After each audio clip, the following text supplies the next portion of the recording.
¿Han vivido alguna vez un momento que dividió sus vidas en dos de manera tajante? Son esos momentos en los que una sola frase puede cambiar el curso de todo lo que creíamos saber sobre nosotros mismos.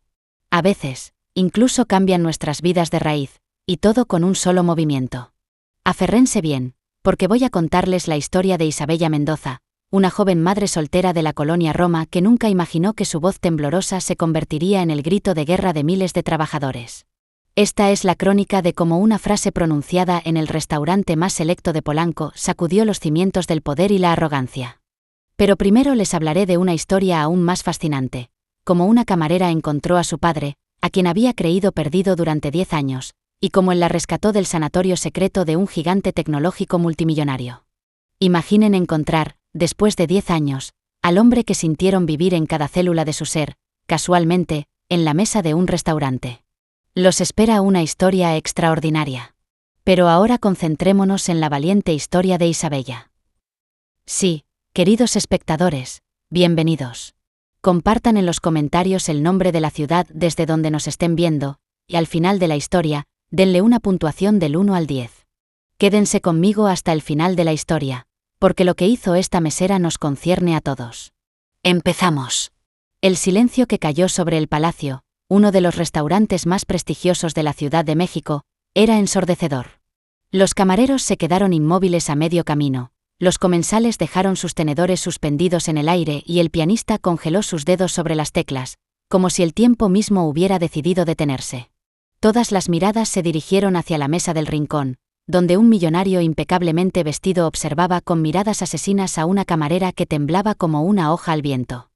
Su voz resonaba por todo el salón, exigiendo perfección, menospreciando sus esfuerzos y destilando una impaciencia que cortaba el aire como un cuchillo. Nadie se atrevió a intervenir hasta que la camarera lo miró directamente a los ojos. Solo dijo una frase. Fueron palabras tan inesperadas y definitivas que parecieron detener el tiempo. En ese momento, la vida de Isabella Mendoza cambió para siempre. Isabella nunca había sido una persona aficionada al drama. A sus 28 años, trabajaba en 2 empleos, tenía una deuda estudiantil enorme y criaba a Camila, su dulce hija de 7 años, que le suplicaba constantemente que la inscribiera en clases de pintura. Pero así era la vida en la Ciudad de México. El dinero fluía como una inundación entre los rascacielos de Santa Fe, pero rara vez llegaba a la clase trabajadora de barrios como Roma. El pequeño apartamento de Isabella, ubicado en una calle tranquila de Roma Norte, era un testimonio de la creatividad nacida de la necesidad. A pesar de sus 45 metros cuadrados, había logrado crear un hogar cálido en el que cada centímetro era valioso. Había convertido el dormitorio principal en la habitación de Camila y dormía ella en el sofá-cama del salón. ¿Acaso no es así como es ser madre? Las paredes estaban cubiertas con los dibujos de su hija, princesas mexicanas de trenzas negras, paisajes de Xochimilco que habían visitado el año pasado y retratos en los que Camila siempre aparecía sonriendo. «Mami, ¿cuándo podré empezar clases de pintura como Sofía?», preguntaba Camila cada semana, refiriéndose a su compañera de clase cuya familia podía permitirse las clases en el centro cultural del barrio. Isabella siempre respondía con la misma frase esperanzadora: «Pronto, mi amor». «Mami está ahorrando dinero», respondía Isabella. Y era verdad. En un frasco de cristal decorado con listones rosas guardaba cada peso extra que podía. Lo había llamado «los sueños artísticos de Camila», y aunque crecía lentamente, representaba la determinación inquebrantable de una madre.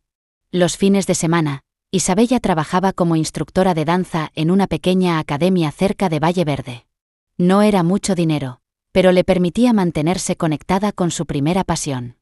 Había estudiado danza contemporánea en la universidad antes de que su vida tomara otro rumbo. Ahora enseñaba a hijos de familias trabajadoras que, como ella, hacían sacrificios para dar oportunidades a sus hijos. Durante esas 2 horas, cada sábado y domingo, Isabella se sentía como la persona que soñaba ser, elegante, expresiva y libre. Y, hablando de ello, ¿cuál es ese espacio que les hace sentirse libres y ser ustedes mismos? Quiero ver esos hermosos lados suyos en los comentarios. Por cierto, a veces tenemos que luchar por la libertad.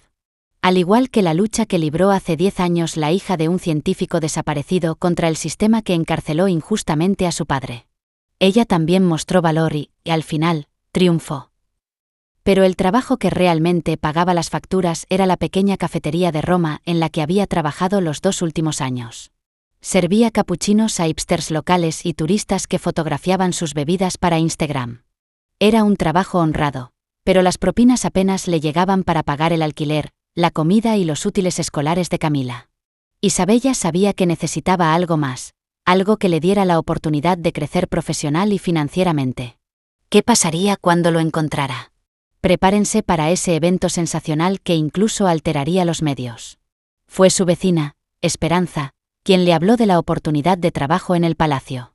Esperanza trabajaba de recepcionista en un hotel boutique de Polanco y había oído rumores de que el restaurante más selecto de la zona buscaba personal de servicio. «Niña», le dijo una tarde mientras tomaban café en el pequeño patio del edificio, «este tipo de lugares paga bien, muy bien. Las propinas de una noche pueden ser más de lo que ganas en una semana en la cafetería». El palacio no era solo un restaurante, era una institución. Ubicado en la última planta de una mansión porfiriana restaurada en Polanco, ofrecía vistas panorámicas de la ciudad y una experiencia culinaria que combinaba lo mejor de la cocina tradicional mexicana con técnicas mediterráneas. La chef principal, Carmen Delgado, había trabajado con Ferran Adrià en Barcelona y con Alain Ducasse en París antes de regresar a México para crear su propia visión gastronómica. Cuando Isabella llegó a la entrevista, vestida con su único traje sastre negro y zapatos pulidos hasta brillar, se sintió como si entrara en otro mundo. El interior del restaurante era una sinfonía de elegancia. Techos altos con vigas de madera originales, murales del artista tapatío Jorge Vega y una iluminación tan cuidadosamente diseñada que cada mesa parecía tener su propia escena íntima. La gerente de recursos humanos, Mónica Herrera, una mujer elegante de unos 40 años, la recibió con una sonrisa profesional. «Veo que tienes experiencia en servicio», dijo mientras revisaba el currículum de Isabella. «Pero el palacio requiere un nivel muy especial de excelencia. Entre nuestros clientes hay empresarios, diplomáticos y artistas reconocidos. ¿Crees que estás preparada para este ambiente?». Isabella había ensayado esta respuesta durante días. «Señora Herrera, creo firmemente que la clave del servicio excepcional no está en el lugar de trabajo, sino en la actitud con la que lo desempeñas. En la cafetería aprendí a leer a los clientes, a anticipar sus necesidades y a mantener la calma bajo presión. Estoy lista para llevar estas habilidades al siguiente nivel». La entrevista duró 1 hora. Mónica la puso a prueba con escenarios hipotéticos. Un cliente se queja de que su vino no está a la temperatura correcta. Una mesa de 8 personas llega sin reserva en una noche de mucho trabajo. Isabella respondió con confianza, pero también con humildad, mostrando su deseo de aprender y su comprensión de que el cliente siempre debe sentirse valorado. 3 días después, recibió la llamada que cambiaría su vida. «Isabella, me complace informarte de que has sido seleccionada para unirte al equipo del Palacio. ¿Puedes empezar el lunes?». Con las manos temblorosas de emoción, aceptó inmediatamente. Su primer día fue como entrar en un ballet perfectamente coreografiado. El maitre, el señor Ramírez, con 20 años de experiencia en hoteles de lujo, la recibió a las 3 de la tarde para el turno de noche. «Aquí todo tiene un propósito», le explicó mientras paseaban por el comedor vacío. «La disposición de cada copa, el ángulo de cada cuchillo, la distancia entre las mesas. Nuestros clientes pagan por la perfección y nosotros se la entregamos». La formación fue intensa. Isabella aprendió que había 12 tipos diferentes de copas, cada una diseñada para realzar las características específicas de distintos vinos y destilados. Memorizó las 47 variedades de quesos artesanales que el restaurante importaba directamente de productores mexicanos y europeos. Estudió el maridaje perfecto de cada plato del menú con las más de 300 etiquetas de vino de la bodega. Pero más importante que los conocimientos técnicos era la filosofía de servicio del Palacio. «Somos invisibles cuando debemos serlo e indispensables cuando nos necesitan», le enseñaba Carmen, la experimentada camarera que era su mentora. «Observa sin mirar, escucha sin oír y, pase lo que pase, mantienes tu dignidad». Las primeras semanas fueron agotadoras, pero emocionantes. Isabella trabajaba de martes a sábado, de 6 de la tarde a 2 de la madrugada. Al final de cada turno, le dolían las piernas, pero su cartera estaba más llena. En una buena noche, las propinas podían superar los 1.000 pesos. En una noche excepcional, como cuando atendió a un ejecutivo que celebraba un gran negocio, podía volver a casa con 2.000 pesos extra. Cada peso de propina tenía su lugar específico. El 60% lo destinaba a gastos básicos: alquiler, comida, transporte. El 30% iba destinado al fondo universitario de Camila, que Isabella había abierto con la esperanza de que su hija pudiera estudiar lo que quisiera sin las limitaciones financieras a las que ella se había enfrentado. El 10% restante iba directamente al frasco rosa, los sueños artísticos de Camila. Una distribución perfecta para una madre que luchaba sola. En casa, Camila notó los cambios. Su madre llegaba tarde, pero sonreía más. Había nuevos libros de arte sobre la mesa del comedor. Los fines de semana podían permitirse ir al cine o al museo. ¿Te gusta tu nuevo trabajo, mami?, le preguntó una noche Camila mientras Isabella le trenzaba el pelo antes de dormir. Me encanta, mi amor. ¿Y sabes qué es lo más hermoso? Isabella se inclinó para susurrarle al oído. Creo que muy pronto podrás tomar esas clases de pintura que tanto quieres. Los ojos de Camila se iluminaron. ¿En serio? ¿Cuándo? Paciencia, pequeña artista. Las cosas buenas llegan a quienes saben esperarlas y trabajar por ellas. Sin embargo, el universo, como Isabella pronto descubriría, tenía otros planes para ella. Planes que incluían a uno de los hombres más poderosos de México, un encuentro que se volvería viral y una frase que cambiaría no solo su vida, sino también la conversación nacional sobre la dignidad y el respeto en el trabajo. Esa noche de sábado, mientras se preparaba para lo que pensaba que sería un turno normal en el palacio, Isabella no tenía ni idea de que estaba a punto de convertirse en el centro de una tormenta mediática que pondría a prueba todo lo que sabía sobre justicia, valor y el precio de mantener la dignidad en un mundo en el que el dinero suele valer más que la humanidad. El palacio. Traducción al español. El palacio siempre tenía una energía especial los sábados por la noche, pero esa noche en particular vibraba con una tensión eléctrica que Isabella nunca antes había experimentado. Desde el momento en que atravesó las puertas de servicio a las 5:45, notó que algo importante estaba a punto de suceder. El equipo se movía con una precisión casi militar y cada detalle había sido pulido hasta la perfección. El señor Ramírez reunió al personal en el comedor vacío antes de empezar el servicio. Su expresión facial, habitualmente serena, mostraba signos de ansiedad reprimida. Esta noche tenemos reservas de alto nivel, anunció con su voz profunda característica. Esperábamos la llegada de algunos empresarios importantes, probablemente algunos diplomáticos, y hemos recibido confirmación de que Ricardo Vázquez cenará con nosotros. Un murmullo se extendió entre el grupo de camareros. Todos conocían ese nombre. Ricardo Vázquez no era uno de esos ricos que frecuentaban Polanco. Era una leyenda urbana hecha realidad, el genio tecnológico que había revolucionado la inteligencia artificial en América Latina y captado la atención de gobiernos y corporaciones multinacionales con sus innovaciones en software predictivo. Los medios lo describían como un visionario, pero también como alguien inusualmente exigente. Sus empleados lo respetaban, pero también le temían. Se decía que había despedido a ejecutivos de alto nivel por llegar 5 minutos tarde a las reuniones. Los periódicos del corazón publicaban historias sobre restaurantes que habían sido puestos en lista negra, en su registro personal después de un servicio que no había sido satisfactorio. La mesa 12 hectáreas ha sido preparada especialmente para él, continuó el señor Ramírez. Mateo será el responsable principal del servicio, con Elena como apoyo. El resto del equipo debe estar preparado para cualquier eventualidad. Recordemos nuestro lema: elegancia invisible, servicio extraordinario. Isabella asintió junto con sus compañeros, sintiendo un nudo de tensión en el estómago. Aunque no serviría directamente en la mesa VIP, sabía que toda la atención del restaurante se centraría en esa zona. Esa noche, su sección incluía las mesas 6, 7 y 8, todas con reservas confirmadas, pero ninguna con la presión que conllevaba servir a Ricardo Vázquez. La mesa 6 estaba reservada para la familia Morales, una elegante pareja de Guadalajara que celebraba su 25º aniversario de bodas. Habían solicitado específicamente una mesa con vistas a la ciudad y una botella del champán francés más exclusivo de la carta. La mesa 7 la ocuparía el doctor Alejandro Quintana, un cardiólogo reconocido que cenaba solo todos los sábados, siempre pedía lo mismo y leía biografías de grandes personalidades mexicanas. Esa noche había traído un volumen sobre Sor Juana Inés de la Cruz. La mesa 8 estaba reservada para un grupo de comisarios de arte contemporáneo que planeaban discutir su próxima exposición en el Museo Tamayo. Isabella había investigado sobre arte mexicano contemporáneo durante la semana, anticipando que podrían solicitarle sugerencias de maridaje que complementaran sus veladas culturales. A las 7:30, el restaurante comenzó a llenarse con la gracia coreográfica que caracterizaba las noches del palacio.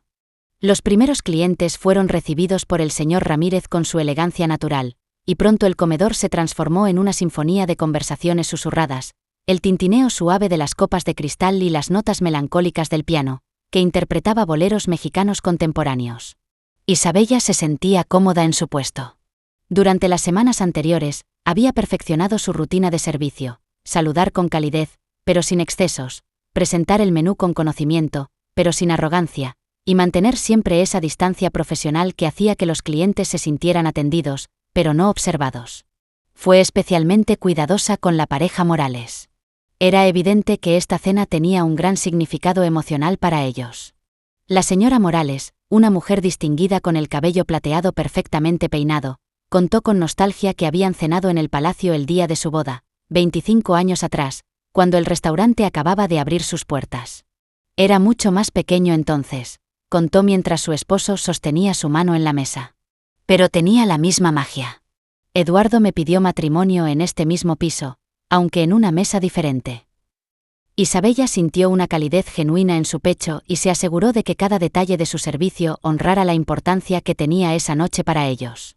El doctor Quintana, como siempre, fue cortés, pero distante. Pidió su comida habitual, pato confitado con salsa de mole poblano, e inmediatamente se sumergió en su lectura. Isabella había aprendido que él apreciaba un servicio silencioso, la copa llena sin que se lo pidiera, agua fresca sin interrumpir su concentración y la cuenta lista antes de que levantara la cabeza del libro. El grupo de comisarios resultó ser tan apasionado como había anticipado. Discutían con pasión sobre la influencia del muralismo mexicano en el arte contemporáneo latinoamericano y Isabella pudo participar sutilmente en la conversación sugiriendo un tempranillo español que, según había leído, era el vino preferido de Diego Rivera durante sus años en Europa. Pero, mientras Isabella navegaba con confianza por su sección, una energía diferente comenzó a filtrarse en el restaurante. Eran aproximadamente las 8:45 cuando se abrieron las puertas principales para recibir a la comitiva que todos esperaban. Ricardo Vázquez entró como si fuera el dueño no solo del restaurante, sino de toda la ciudad. Era alto, de complexión atlética, y vestía un traje italiano que probablemente costaba más que el salario anual de Isabella. Su presencia era magnética, pero también perturbadora, como si creara su propio campo gravitacional que alteraba sutilmente el comportamiento de todos los que estaban a su alrededor. Le acompañaba su socio comercial y aparente confidente, Fernando Castillo, un hombre más delgado y que claramente se sentía incómodo con la atención que generaba su presencia. Detrás de ellos venían dos guardaespaldas vestidos de negro, distribuidos estratégicamente en mesas cercanas, que trataban de mantener un perfil discreto sin conseguirlo. El señor Ramírez los recibió personalmente y los dirigió a la mesa 12 con una deferencia que rozaba el respeto. Desde su sección, Isabella pudo ver cómo Mateo se acercaba para tomar la primera ronda de bebidas, aparentemente tenso, pero profesional. Todo parecía proceder según el protocolo hasta que, aproximadamente 20 minutos después, Isabella escuchó el sonido de cristales rompiéndose desde la cocina. Un silencio momentáneo se instaló en el comedor antes de que el murmullo de las conversaciones se reanudara, pero Isabella pudo ver a través de las puertas batientes que algo había salido terriblemente mal. Mateo había sufrido un accidente que parecía sacado de una película de comedia, pero con consecuencias realmente dolorosas. Mientras llevaba una bandeja con copas de champán Dom Perignon a la mesa 12, había pisado una pequeña mancha de aceite de oliva que había goteado de un plato en preparación. Luego cayó de manera artística. Mateo, la bandeja, 6 copas de cristal tallado y la botella de champán de $1000 crearon una sinfonía de destrucción que resonó por toda la cocina. El joven camarero yacía en el suelo, con evidentes lesiones en el tobillo, mientras la chef Carmen evaluaba los daños materiales y la crisis de personal que acababa de surgir. Su expresión era una mezcla de preocupación genuina por Mateo y pánico absoluto por las consecuencias de lo ocurrido. El señor Ramírez apareció rápidamente en la cocina. Su rostro, habitualmente sereno, mostraba ahora la tensión de un general de guerra enfrentándose a una batalla inesperada. Sus ojos escanearon rápidamente el comedor a través de las ventanas de servicio, evaluando qué miembro del equipo podría asumir la responsabilidad de servir a Ricardo Vázquez sin comprometer el resto del servicio. Elena estaba completamente abrumada con su mesa de ejecutivos alemanes, que requerían traducción constante del menú. Carlos se ocupaba de una mesa de 12 personas que celebraban un cumpleaños corporativo. La mirada del señor Ramírez se posó en Isabella. En ese momento, ella comprendió que su noche tranquila estaba a punto de transformarse por completo. Isabella, dijo con una calma que no podía ocultar por completo su urgencia. Necesito que te hagas cargo inmediatamente de la mesa 12. Mateo está lesionado y no podemos permitir que el señor Vázquez espere. El corazón de Isabella se aceleró, pero sus años de experiencia en atención al cliente le habían enseñado que la primera regla en situaciones de crisis era mantener la compostura externa, sin importar el caos interno. Por supuesto, señor Ramírez, respondió con más seguridad de la que sentía. ¿Hay alguna instrucción especial que deba conocer? El señor Vázquez aprecia la eficiencia por encima de todo, explicó rápidamente mientras caminaban hacia el comedor. No le gustan las explicaciones largas, no disfruta con la charla trivial y valora su tiempo por encima de todo. Sé directa, sé precisa y, si parece impaciente, no te lo tomes a título personal. Isabella asintió, tomó una bandeja limpia, se aseguró de que su uniforme estuviera impecable y se dirigió a la mesa 12 con la confianza externa que había perfeccionado durante semanas en el palacio. Sin embargo, internamente se sentía como si estuviera caminando hacia el ojo de un huracán. Al acercarse a la mesa, pudo observar a Ricardo Vázquez con más detalle. Tenía el tipo de presencia que llenaba un espacio sin esfuerzo. Sus movimientos eran deliberados, su postura perfecta y su mirada denotaba que cada segundo de su tiempo tenía un valor monetario específico. Examinaba su teléfono con la concentración de alguien que toma decisiones que afectan a miles de empleos. Fernando Castillo, por el contrario, parecía más humano y accesible. Ocasionalmente, miraba alrededor del restaurante con genuina apreciación por la decoración y la atmósfera, y cuando sus ojos se cruzaron brevemente con los de Isabella, le dedicó una sonrisa cortés que ella interpretó como una señal de que, al menos, uno de los comensales de la mesa 12 entendía la complejidad del servicio de hospitalidad. Buenas noches, caballeros, comenzó Isabella con su voz más profesional. Me llamo Isabella y tendré el honor de servirles esta noche. Les pido disculpas por el retraso inicial, espero que su experiencia a partir de ahora sea extraordinaria. ¿Les gustaría comenzar con una copa de nuestra cava mientras revisan las opciones de comida? Ricardo Vázquez levantó la cabeza del teléfono por primera vez e Isabella sintió inmediatamente el peso de su escrutinio. Lo que vio en sus ojos no era exactamente hostilidad, pero tampoco había calidez. Era la mirada de alguien que estaba evaluando si ella sería una ayuda o un obstáculo en su velada. La carta de vinos, respondió sin preámbulos.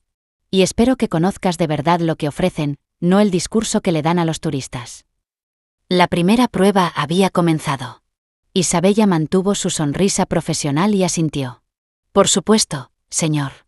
Nuestra cava tiene una colección cuidadosamente seleccionada de etiquetas mexicanas e internacionales. ¿Tiene alguna preferencia por alguna región en concreto o prefiere que le haga una recomendación basada en sus gustos particulares?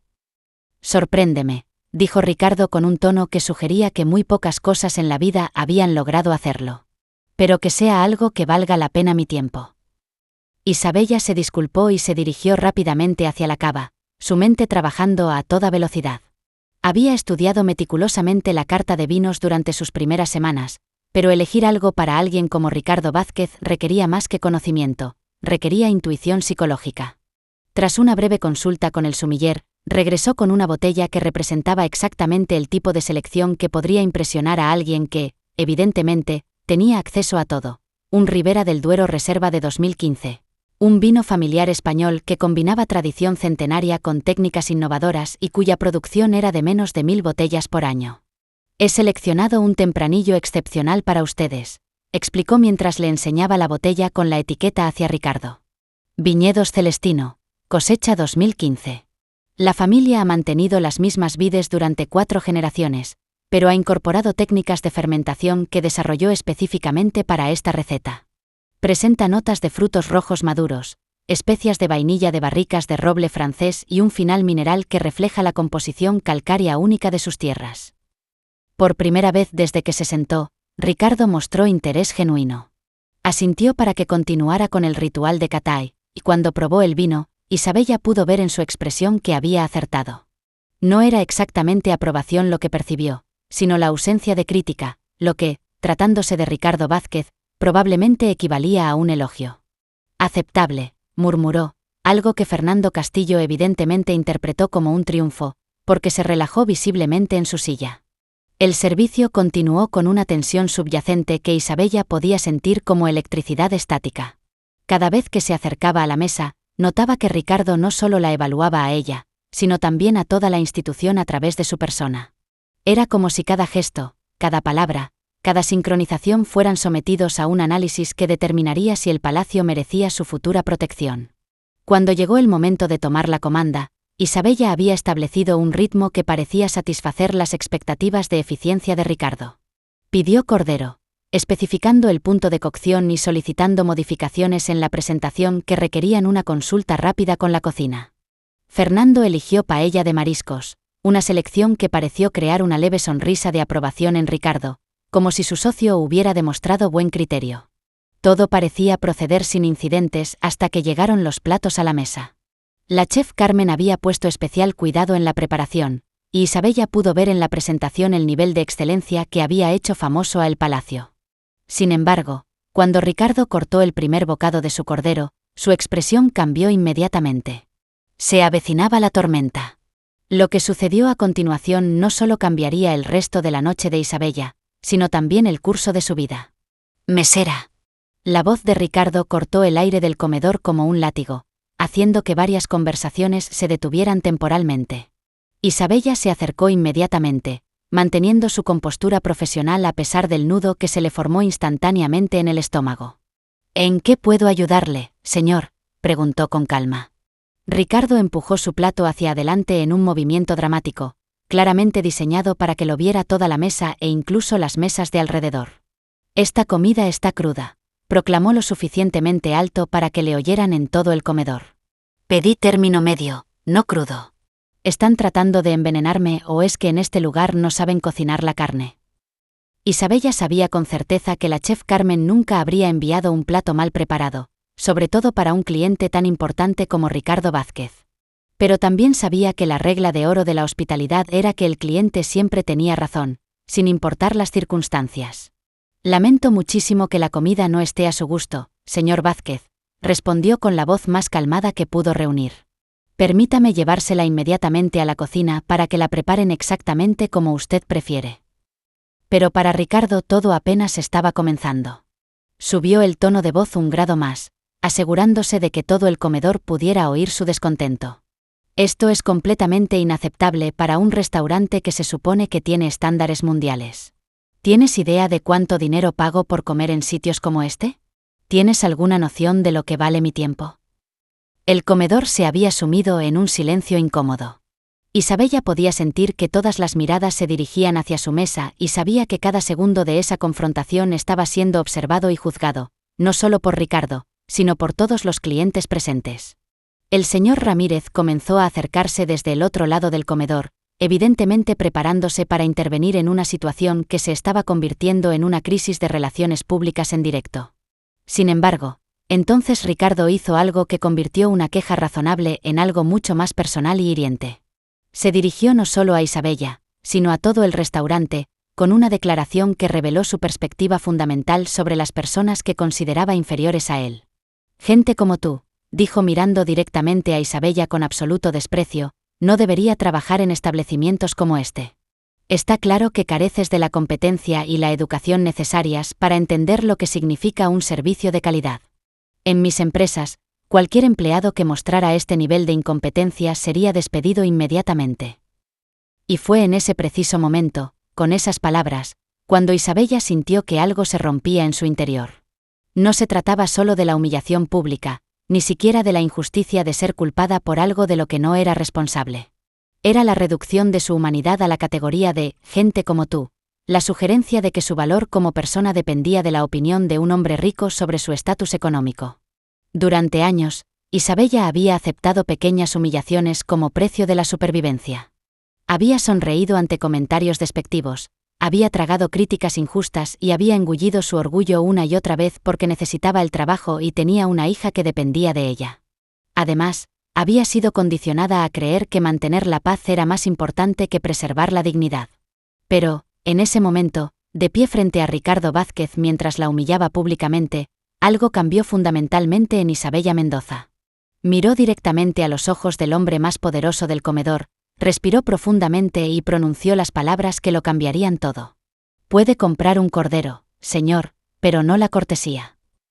Las palabras de Isabella flotaron en el aire del comedor como una melodía inesperada. Durante un momento que pareció infinito, el palacio se convirtió en una fotografía congelada. Copas alzadas a medias, tenedores suspendidos en el aire, conversaciones interrumpidas a la mitad de la frase. Incluso el pianista, que había seguido tocando mecánicamente durante el conflicto, dejó de tocar. «Puede comprar un cordero, señor, pero no puede comprar cortesía». Sí, queridos espectadores, ¿qué opinan sobre estas palabras de Isabella? Y si les ha gustado nuestra historia, no olviden suscribirse al canal. Únanse a nuestra familia, que crece cada día con su presencia. Vamos, continuemos. Esta frase resonó en la mente de cada persona presente, pero su efecto se hizo más patente en el rostro de Ricardo Vázquez. Sus ojos, acostumbrados a intimidar y dominar, se abrieron mostrando una expresión que combinaba un shock verdadero con una ira que comenzaba a hervir desde lo más profundo de su ser. En sus 45 años de vida, nadie le había hablado nunca de esa manera. Una camarera en un restaurante había alterado las dinámicas a las que estaba acostumbrado. El silencio se rompió con aplausos. Comenzaron tímidamente desde la mesa de los comisarios de arte. Aquí, la conversación sobre la dignidad humana en el arte contemporáneo había encontrado una manifestación inesperada en la vida real. La señora Morales, recordando sus años como secretaria antes de casarse con un hombre rico, se sumó con un aplauso que resonaba con décadas de humillaciones silenciadas en el trabajo. Poco después, más de la mitad del comedor estaba aplaudiendo. No se trataba de un aplauso teatral, sino de algo más profundo, la conciencia colectiva de reconocer un momento en el que alguien había expresado lo que todos habían pensado en algún momento de su vida laboral. El doctor Quintana cerró su libro de Sor Juana y aplaudió con la seria dignidad de quien reconoce la literatura viva cuando la ve. Ricardo se levantó de repente, volcando la silla en el proceso. Su rostro había pasado del shock a una ira que lo hacía temblar visiblemente. «¿Cómo te atreves?», rugió, su voz cortando los aplausos como una sierra. «¿Tienes idea de quién soy? Puedo comprar todo este restaurante y hacer que los despidan a todos. Puedo arruinar tu vida con una sola llamada telefónica». Pero Isabella ya había cruzado una línea de no retorno. La mujer que durante años había tragado insultos, sonreído ante humillaciones y se había disculpado por cosas que no eran culpa suya, había encontrado su voz. «Sé muy bien quién es usted, señor Vázquez», respondió con una calma que la sorprendió incluso a ella misma. «Eso no le da derecho a tratar a las personas como si fueran desechables». Los aplausos se intensificaron. Fernando Castillo, claramente incómodo con la situación, trató de intervenir poniendo una mano en el brazo de Ricardo, pero éste la rechazó bruscamente. Sus guardaespaldas, entrenados para hacer frente a amenazas físicas, pero no para crisis de relaciones públicas, permanecieron en sus posiciones, confundidos sobre cómo actuar. El señor Ramírez había llegado finalmente a la mesa. Su rostro mostraba la tensión de alguien atrapado entre la lealtad a un cliente importante y el respeto hacia un empleado que había demostrado más valor del que había visto en décadas en la industria de la hostelería. «Señor Vázquez», comenzó con su voz más diplomática, «permítame ofrecerle nuestras más sinceras disculpas por cualquier molestia». «No quiero disculpas», gritó Ricardo, ahora completamente fuera de control. «Quiero que esta mujer sea despedida inmediatamente y que todos en este restaurante sepan que habrá consecuencias para este tipo de insubordinación». Sin esperar respuesta, arrojó un fajo de billetes sobre la mesa, una cantidad que excedía con creces el coste de la cena, pero que parecía más una demostración de poder que un pago. «Fernando, nos vamos». Fernando Castillo, claramente incómodo con la situación, trató de intervenir poniendo una mano en el brazo de Ricardo, pero éste la rechazó bruscamente. Sus guardaespaldas, entrenados para hacer frente a amenazas físicas, pero no para crisis de relaciones públicas, permanecieron en sus posiciones, confundidos sobre cómo actuar. «Y ustedes», dijo, señalando al señor Ramírez e Isabella, Se van a arrepentir de esta noche. La salida de Ricardo Vázquez fue tan dramática como su conflicto. Caminó hacia la puerta con pasos largos y furiosos, seguido por un Fernando que parecía avergonzado y por dos guardaespaldas que trataban de mantener las formas en medio del caos. Las puertas del palacio se cerraron tras ellos con un sonido que resonó como el final de un acto en una obra de teatro. Lo que Ricardo no sabía, y que cambiaría el curso de los acontecimientos posteriores, era que el altercado había sido grabado.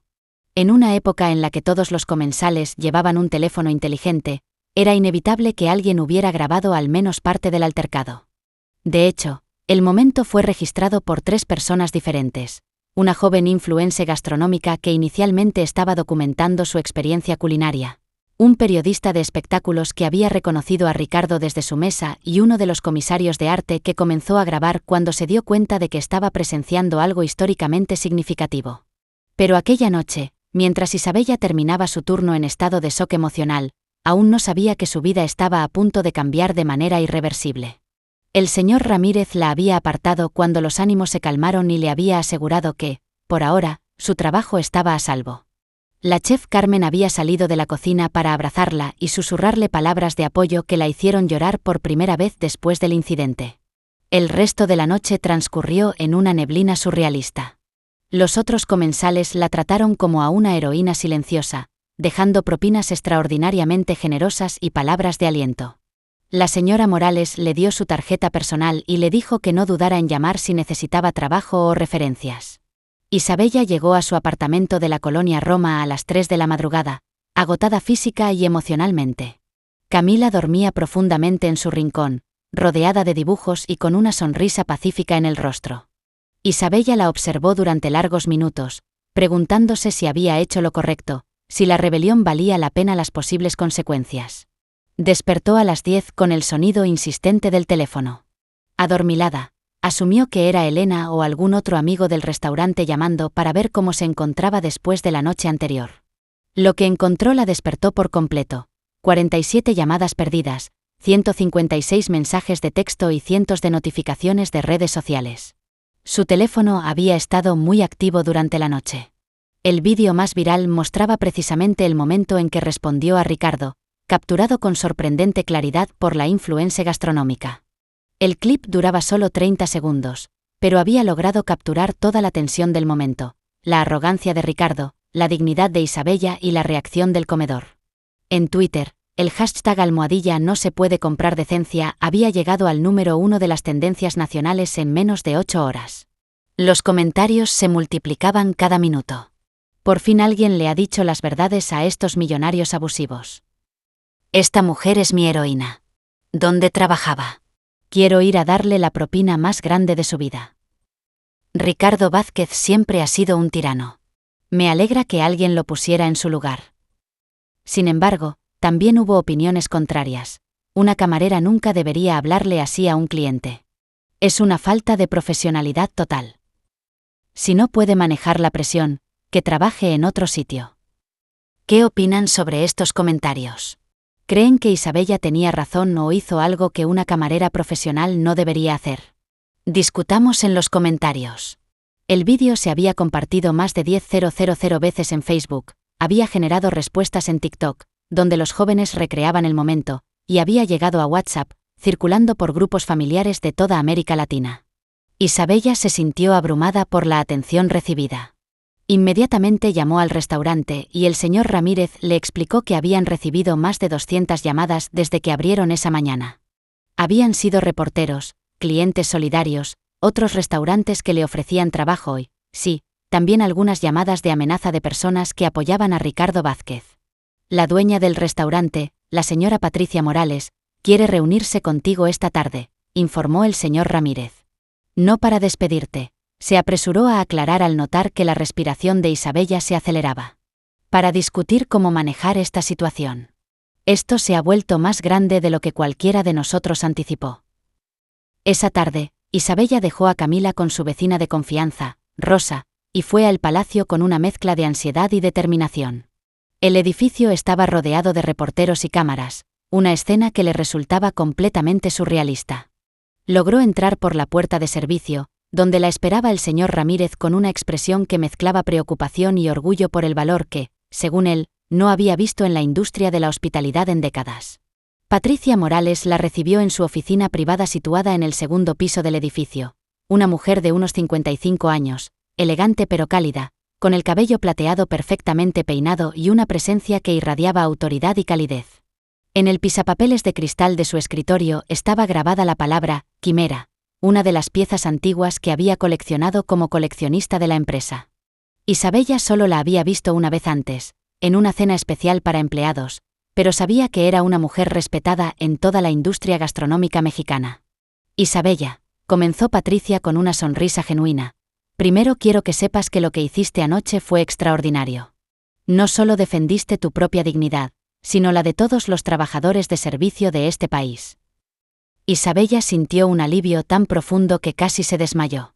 «Señora Morales, yo nunca quise crear problemas para el restaurante. Sé que el señor Vázquez es un cliente importante». Patricia levantó una mano, cortándola gentilmente. «Ricardo Vázquez puede ser influyente, pero no más que los valores fundamentales como el respeto y la dignidad humana. Hemos decidido apoyarte completamente». Explicó que el Palacio emitiría esa tarde una declaración oficial en apoyo a Isabella y en la que se establecería una postura clara a favor del trato respetuoso hacia empleados y clientes. También le informó de que varias organizaciones mediáticas importantes habían solicitado entrevistas exclusivas con Isabella. «Pero también debo advertirte», continuó Patricia, «que esto probablemente no terminará aquí. Ricardo Vázquez tiene recursos y conexiones. Nuestro equipo legal está preparado para cualquier acción que pueda emprender, pero debes estar preparada para recibir más atención mediática». En ese momento, como si hubiera sido convocado por la conversación, sonó el teléfono de Patricia. Era su asistente, que informaba de que Carlos Slim Elú había llamado personalmente para solicitar una reunión con Isabella. Isabella sintió que el mundo se tambaleaba ligeramente. Carlos Slim Elú no era solo el hombre más rico de México, era una leyenda, un titán de los negocios cuya influencia se extendía por todo el continente. ¿Por qué querría conocer a una camarera de la colonia Roma? «Carlos Slim quiere conocerme», preguntó con voz temblorosa. Patricia asintió, con una expresión de asombro en el rostro. «Aparentemente, ha visto el vídeo esta mañana. Su mensaje fue muy específico. Quiere conocer a la mujer que tuvo el valor de recordar a México que la cortesía no tiene precio». La reunión se programó para el día siguiente en las oficinas de Grupo Carso. Isabella pasó esa noche en completa incredulidad, oscilando entre el pánico y el asombro. Camila, ajena a la magnitud de lo que estaba sucediendo, solo estaba emocionada porque sus compañeros de colegio compartían vídeos de su madre en Internet. Al día siguiente, Isabella se vistió con su mejor ropa, un traje que había comprado para una boda hacía 2 años, y se dirigió a la Torre Carso, en Santa Fe. El contraste con sus desplazamientos diarios en transporte público no podía ser mayor. Patricia había insistido en que el restaurante proporcionara transporte, así que Isabella viajó por primera vez en su vida en un coche con chofer. La oficina de Carlos Slim era tal y como se la había imaginado, elegante, pero sin ostentación, con una sensación de poder que se percibía en cada detalle arquitectónico. La recepcionista la dirigió a un ascensor privado que la llevó directamente al piso ejecutivo. Carlos Slim Elú la esperaba en la sala de juntas, con ventanas que ofrecían una vista panorámica de la Ciudad de México. A sus 85 años, conservaba la imponente presencia de alguien que había construido uno de los mayores imperios empresariales del mundo, pero sus ojos mostraban una calidez que tranquilizó inmediatamente a Isabella. «Señorita Mendoza», dijo, levantándose para saludarla con un firme apretón de manos, «es un gran honor conocer a alguien que le recordó a nuestro país que los valores fundamentales no están en venta». Durante la siguiente hora hablaron sobre dignidad, trabajo y la responsabilidad social de las personas con poder económico. Carlos Slim le contó historias de sus propios años de formación, trabajando en la tienda de su padre y aprendiendo la importancia de tratar a cada persona con respeto, independientemente de su posición social. «Lo que hizo», le dijo, «no fue solo defender su propia dignidad. Fue recordarnos a todos, especialmente a quienes tenemos recursos, que nuestro verdadero valor se mide por cómo tratamos a los demás». Al final de la reunión, Carlos Slim le hizo una oferta que cambiaría por completo el curso de la vida de Isabella. unirse a una nueva iniciativa filantrópica dedicada a promover la dignidad y la protección de los trabajadores en toda América Latina. La propuesta de Carlos Slim resonó en la mente de Isabella durante días, como una melodía que no podía dejar de sonar. La iniciativa, que había bautizado como Proyecto Honor, representaba algo mucho más grande de lo que podía imaginar: la oportunidad de transformar un acto de valentía personal en un movimiento capaz de afectar a la vida de millones de trabajadores en toda América Latina. No tiene que tomar una decisión inmediata, le había dicho el magnate empresarial al final de la reunión. Pero quiero que sepa que su voz, su historia, tiene el poder de crear cambios reales. A veces, las revoluciones más importantes comienzan con una sola persona que se niega a permanecer en silencio. Durante las 2 semanas siguientes, la vida de Isabella se convirtió en un huracán controlado de entrevistas, reuniones y decisiones que cambiarían su futuro. Patricia Morales había desempeñado un papel clave al ayudarla a navegar por las turbulentas aguas de la atención mediática, poniéndola en contacto con un abogado especializado en derechos laborales y con un agente de relaciones públicas que comprendía tanto la importancia de su mensaje como la necesidad de proteger su privacidad. El vídeo original había obtenido más de 5 millones de visualizaciones en múltiples plataformas. Había sido traducido al inglés, alemán y francés, e iniciado conversaciones sobre el acoso laboral desde Buenos Aires hasta Madrid. Periodistas internacionales habían comenzado a investigar las prácticas laborales de Ricardo Vázquez y habían descubierto un patrón de comportamiento que justificaba completamente la reacción de Isabella. Sin embargo, para Isabella, lo más significativo no eran las estadísticas virales ni el interés internacional. Lo más significativo para ella era la constante lluvia de mensajes de trabajadores del sector servicios de todo el continente: camareros de Buenos Aires, recepcionistas de Bogotá, cajeras de Lima. Todos ellos compartían sus propias historias de humillación y agradecían a Isabella haber dado voz a unas experiencias que habían sufrido en silencio durante años. «Mamá», dijo Camila una noche mientras cenaban en su pequeña mesa de Roma, «mis maestros dicen que eres famosa.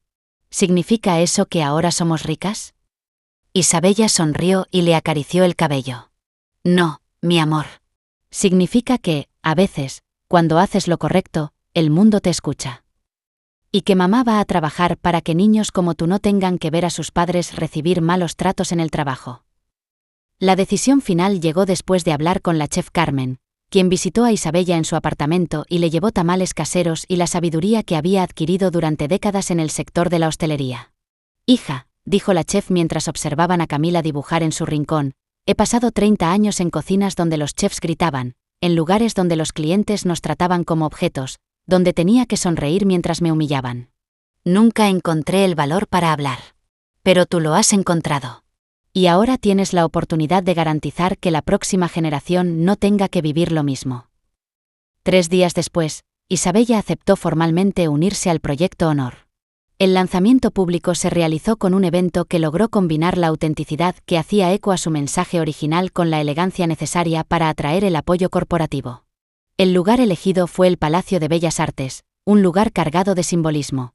El arte más sublime de México sirvió de escenario para ensalzar la dignidad del trabajo cotidiano. Carlos Slim presentó a Isabella ante una audiencia que incluía empresarios, activistas, periodistas y, lo que más le importaba, representantes sindicales de trabajadores de servicios de toda la ciudad. Cuando Isabella se acercó al podio, llevaba un vestido azul marino sencillo pero elegante, y en la solapa, un pequeño broche con las letras PH. Proyecto Honor. «Hace un mes», comenzó, con una voz ahora más decidida que aquella noche en el palacio, «yo era solo Isabella Mendoza, de la colonia Roma, una madre soltera con 2 trabajos que trataba de darle a su hija la oportunidad de soñar. Hoy sigo siendo la misma mujer, pero he aprendido que, cuando nuestras voces se unen, pueden crear sinfonías de cambio». El próximo capítulo también presenta a nuestra protagonista, Sofía Herrera, que buscó justicia para su padre y finalmente alcanzó la victoria. Habló durante 15 minutos, no solo contando su propia historia, sino también conectándola con las experiencias universales de los trabajadores invisibilizados por un sistema que, si bien sirve, no siempre muestra respeto hacia quienes sirven. Su discurso fue interrumpido en 3 ocasiones por aplausos espontáneos, pero el momento más poderoso llegó cuando describió su visión de futuro. «El Proyecto Honor no busca crear conflicto entre empleadores y empleados», explicó. «Busca crear una cultura en la que el respeto mutuo sea la norma, no la excepción. Que ningún trabajador tenga que elegir entre su dignidad y su sustento. Que ningún niño vea a sus padres regresar a casa con el alma destrozada por el maltrato laboral. La iniciativa se basa en 3 pilares fundamentales: programas de educación sobre respeto laboral para empresas, un sistema de apoyo legal para trabajadores que sufren abusos y una campaña nacional de educación que promueve una cultura del honor en el lugar de trabajo. 6 meses después del evento que cambió su vida, Isabella se encontraba viajando por toda América Latina, hablando en conferencias, colaborando con gobiernos para crear políticas laborales más humanas y trabajando directamente con trabajadores para empoderarlos con conocimientos sobre sus derechos. El palacio se había convertido en un modelo de las prácticas respaldadas por el Proyecto Honor. Patricia Morales había implementado un programa piloto de educación sobre dignidad laboral que pronto sería adoptado por otros restaurantes de alta calidad de la ciudad. Las propinas de Isabella, que ahora también incluían contribuciones de honor de clientes inspirados por su historia, habían aumentado lo suficiente como para poder inscribir a Camila en las clases de arte que tanto deseaba. Pero, quizás, el cambio más importante había ocurrido en Isabella. La mujer que durante años se disculpaba por ocupar espacio, ahora entendía que su historia tenía valor, que su voz tenía poder y que su valentía podía multiplicarse a través de los demás. Una tarde, mientras revisaba correos electrónicos de trabajadores de todo el continente que compartían sus propias historias de transformación, recibió un mensaje que la hizo sonreír. Venía de Fernando Castillo, el socio comercial de Ricardo Vázquez.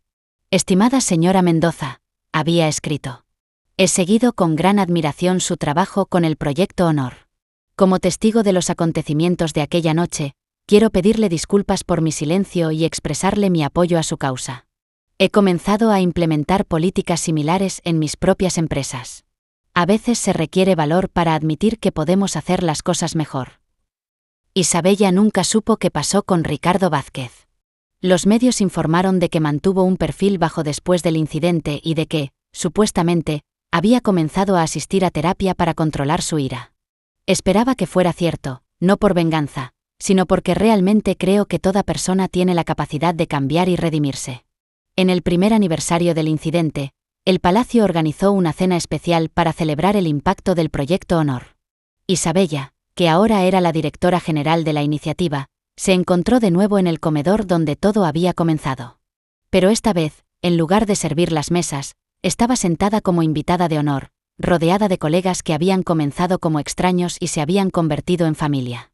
Camila, que ahora tenía 8 años y exhibía sus primeras obras de arte en las paredes de su apartamento, acompañó a su madre esa noche. Durante el brindis final, Isabella tomó la mano de su hija y reflexionó sobre el extraordinario viaje que habían vivido. «El año pasado», dijo Isabella dirigiéndose a la audiencia, «aprendí que el momento más aterrador de nuestras vidas también puede ser el más liberador. Que defender nuestra dignidad no solo nos protege a nosotros, sino que crea ondas que pueden llegar a vidas que nunca conoceremos. Y que, a veces, las palabras más simples, recordar al mundo que la cortesía no tiene precio, pueden ser las más poderosas». Mientras los invitados aplaudían, Isabella pensó en los camareros, cajeras, recepcionistas y trabajadores de servicios que ya no tenían que aceptar en silencio las humillaciones. Pensó en los empleadores que habían decidido liderar con respeto en lugar de miedo. Pensó en niños como Camila, que crecerían en un mundo donde la dignidad laboral sería un derecho fundamental, no un lujo. La frase que cambió su vida, «puede comprar cordero, señor, pero no puede comprar cortesía», ahora adornaba las oficinas del Proyecto Honor en 6 países. Pero para Isabella, su verdadero poder no radicaba en su viralidad, sino en su verdad fundamental: toda persona, sin importar su posición económica o social, merece ser tratada con un respeto básico. Esa noche, de camino a casa por las calles de Roma, con Camila dormida en brazos y los sonidos de la ciudad susurrando promesas de mejores mañanas, Isabella Mendoza sonrió. Había aprendido que para cambiar el mundo no se necesitan superpoderes ni riqueza infinita. A veces, solo se necesita una persona dispuesta a mantenerse firme en un momento crítico y recordar a quienes están listos para escuchar que la dignidad humana no tiene precio. ¿Has tenido un punto de inflexión como el de Isabella en tu vida? Si es así, me encantaría leerlo en los comentarios. También puedes mostrar tu apoyo dando a «me gusta» en el vídeo. Su historia se había convertido en la historia de millones. Su voz se había multiplicado en un coro. Su valentía demostró que, incluso en los rincones más silenciosos de nuestra vida laboral, una sola frase puede cambiarlo todo. Porque, en el fondo, la verdadera cortesía no se compra, sino que se elige, se practica y se defiende en cada interacción humana. Si esta historia te ha inspirado tanto como a nosotros, compártela con tus seres queridos para recordar que la dignidad humana no se vende. Cada vez que defendemos el respeto en nuestros lugares de trabajo, honramos la valentía de Isabella y contribuimos a crear un mundo más justo para todos. Suscríbete para recibir más historias que celebran el poder del espíritu humano y recuerda que los verdaderos héroes a menudo llevan uniformes de trabajo, no capas. También puedes mostrar tu apoyo dando a me gusta en el vídeo. Gracias por escuchar.